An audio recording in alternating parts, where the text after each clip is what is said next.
Hi everyone. This is actually a topic. PV technology is a topic in solar and wind energy system, which we are going to discuss today, right?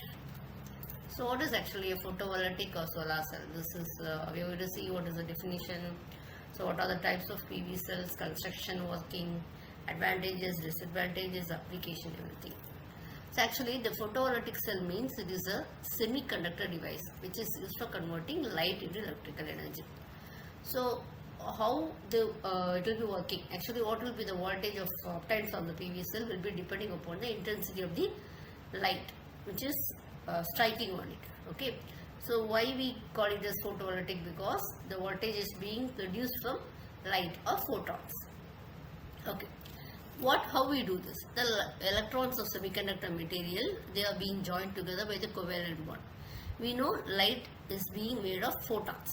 When the photons are incident on semiconductor material, then the electrons are energized and they are starts emitting. So the energized electrons, we call it as photoelectrons, and the phenomenon of emission of electrons, we call it as photoelectric effect. Okay. So this working of photovoltaic cell depends upon the photoelectric effect. So what is the construction? What are the materials? Arsenide, okay, iridium, cadmium, silicon, selenium and gallium. So these are some materials used for making PV cells, etc. Commonly we have silicon and selenium. Okay, so the upper surface of the cell we will have it as N-type material so that the light can easily enter, and two metal contacts at P-type and N-type which acts as the positive and negative. Okay, so actually the multicrystalline or monocrystalline means it is a single unit of the PV cell. So the output voltage and obtained from the single unit is very less. So only are going for double material. The construction of photovoltaic cell, you can see that in the diagram. It's actually N-type silicon is being placed upper, and the light energy is incident on it. We also have an anti-reflecting coating on this. Okay, and important point is this photovoltaic cell is connected, it will be always connected in the reverse basis. You can see that. How it is working. So this PV cell is made up of a semiconductor material as a passing fluid. So what happens actually, this semiconductor material will be more efficient for converting light energy into electrical energy. So photons, because of the striking of photons, the electrons will become energizing and they are starting to move out of the material. Okay, so because of this, electric field will be formed. Okay, so the semiconductor materials must have the metallic electrodes. This can happen only with those help. You can see that. A PV cell is made up of silicon and the existing load is being connected.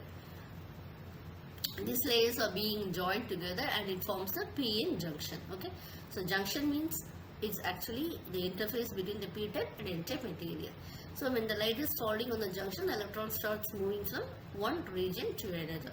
So due to this movement, what happens? An electric field is being, or magnetic field is being produced. Okay, so we do have different combinations of PV cells.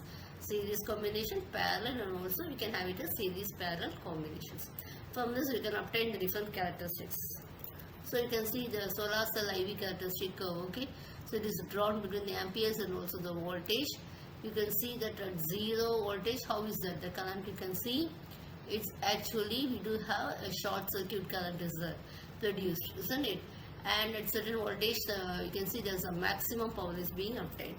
So this, how we can say, is actually the power delivered by a single solar cell or panel is the product of the output current and voltage. You can see this is a multiplications of this area is V into I. Okay, so that is actually the current produced. You can say if the multiplication is done point to point for all voltages from short to circuit to open circuit, the power curve is being obtained. So for every point when we are making the readings, you can get this curve.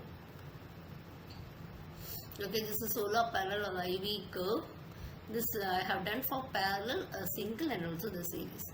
So either both, so photovoltaic panels can be wired together in series or parallel combination, or both. The purpose of making it in series parallel is actually to improve the efficiency or increase the voltage. Okay, so you can see if the arrow panels are being made in the case of series, you can see the high voltage is being produced. Okay, that you can see here. Are you able to see here? Isn't it? Series MP1, this is a parallel one. Okay. Then if it is connected in parallel, then the current is being increasing. You can see the high current. Next is what inverters will be using for solar models. So standalone, grid tie and battery backup inverters. Standalone inverters is actually used in isolated systems. How it is this inverter is drawing its DC energy from batteries, and this will be charged by photovoltaic arrays. So many standalone inverters also incorporate integral battery charges. So normally they don't interface in a way with the utility grid. Okay, so it does not require to have any anti-islanding protection, anything else. Next one is grid tie inverters. It actually designed to shut down automatically upon the loss of utility supply. When there's no supply, it is automatically shutting down. Okay, they don't provide backup power when there's during utility outages. They don't provide any backup power, etc. So this converts DC power produced by PV array into AC power. That's all. Next is battery backup inverters. So these are designed to draw energy from a battery. Okay.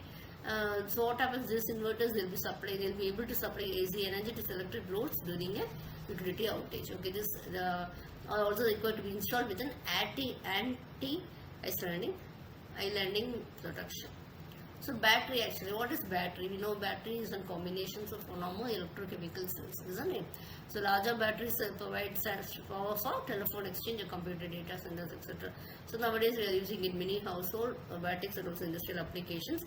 Similarly, the energy that is being obtained from your photovoltaic cells can be stored in the batteries. So next one is solar water pumping, actually. So solar power pumping systems will be able to convert the sun's energy into DC power. So that will be running a 12-watt high volume water panel. So this two basic components we have. One is a PV panel and then is a pump. Okay. So what is the difference? We have to learn it. In coming classes we will be learning. So how it will be, this PV power will be used for running the pumps. Okay, so you can see this PV panel will produce a direct current, DC current, and are made up of many cells. So solar, the smallest element is actually a solar cell.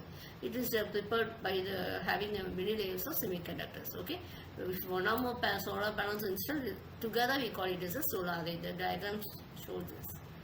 Okay, next one, what are the types? Is battery coupled solar water power pumping system and direct coupled water pumping system. Depending upon our requirement, we can select it. So this is battery coupled solar. PV is again controlled to the pump controller and the watering tank. Okay, that is battery coupled. It is you are having a battery in between your pump controller and the photovoltaic panel. Okay, so actually we will have the electric current produced by the PV panels during the daylight will be used for charging the batteries, and the batteries will be turned into pump anytime when the water is required. Okay, if it is maintained also, you need not worry, because the battery, the energy is being stored. Okay, so this during night and low light periods also, the system can still deliver a constant source of water. Next one is direct coupled. You don't have any batteries here. You can see this, isn't it? But for PV cells, we are going to the pump controller. So what happens actually, here the size to store extra water on sunny days is available on cold days. So extra water can be stored. Water can be stored in a larger than a watering tank, etc. So how to select your solar powered water pumping system? Cost. Okay, so what depending upon daily water requirements, cost, complexity of water delivery system, we will be selecting our water pumping system. Okay, so low volume, for example, how much required volume is required, everything else will have to be considered. We are selecting a solar powered water pumping system. So what is solar grid technology? Actually is used by, what it is, this is the buildings actually they'll be using minimum resources. I can see this, there will be minimum disturbance to landscapes and site conditions. Normally these green buildings will be using the renewable energy for the power sources. Okay, that is we call it as a green buildings. Thank you.